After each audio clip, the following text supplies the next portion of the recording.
మనోజ్ ఏమో కంప్లీట్ గా విష్ణు టీమ్ కి మాత్రమే సపోర్ట్ చేస్తున్నారు, పోలీసులు అంటే మొత్తానికి. I feel the only thing is that I leave you to judge it. నిన్న రాత్రి జరిగిన సంగతి యూ సా ఇట్. మీ ఇళ్ళకి వచ్చి ఎవరైనా ఒక 20 మంది వచ్చి మీ గేట్లు పగలగొట్టి లోపల తండ్రిగా కూర్చొని ఉంటే తండ్రి పైకి వెళ్తారా అనే క్వశ్చన్ మీకే వదులుతున్నాను.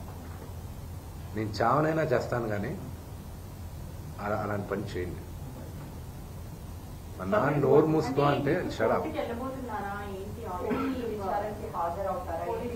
కంపల్సరీ నేను చెప్పాను కదండి, కమిషనర్ గారికి నేను రెస్పెక్ట్ ఇస్తాను. I give respect to the chair and I go. నాన్నగారికి ఇప్పుడు న్యూస్ బులెటిన్ ఇప్పుడే వచ్చింది కదా, medical bulletin. So once the CT scan is over and everything is over, నా పరిస్థితి ఇట్స్ కదిపితే ఏడ్చేటట్టున్నా. My mother is not feeling 100%.